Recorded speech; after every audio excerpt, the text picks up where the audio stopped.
Steve Brine. Much, Mr. Speaker. Back on the 3rd of September, I asked the Prime Minister, given his view then, that the chance of a deal had increased and that things were moving, as he said to me at the time.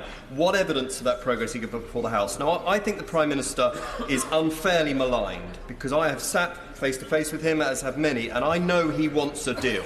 So, in the light of encouraging noises from him and from his ministers in recent days, and as he said in his statement from the EU, could I just ask him again this evening, when he says we are making progress, what that progress looks like? Because I know he needs to bring together a majority in and across this House in order to get it through and to show that to our EU leaders, and I think that he is unfairly maligned, as I say. So, what can he put before the House to give us that encouragement? Yeah. I'm really grateful to my honourable friend, and as I said to the House in my opening statement, we've moved a long way off the idea that the withdrawal agreement was the law of the Medes and the Persians, fixed, immutable, graven in tablets of stone. That's absolutely gone. We've moved a long way from the idea that the backstop had to be retained in all circumstances. He will have heard Jean-Claude Juncker himself say that he no longer had any, I think he said, any erotic fixation with the backstop.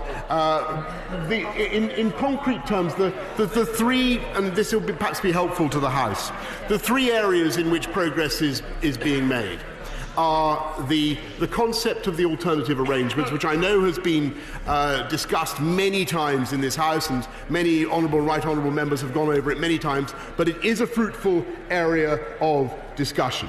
The second idea, which is also extremely fruitful, is the concept of doing everything we can to maintain the unity of the island of Ireland for sanitary and phytosanitary purposes. And as I'm sure my honourable friend who has studied these matters closely will acknowledge, that is a big concession by the UK government and a big advance, and it needs to be handled with care, and we need to get the balance right. But we think that progress can be made in that area. And the third concept, and I mentioned it already in my opening remarks, Mr. Speaker, is the idea of consent.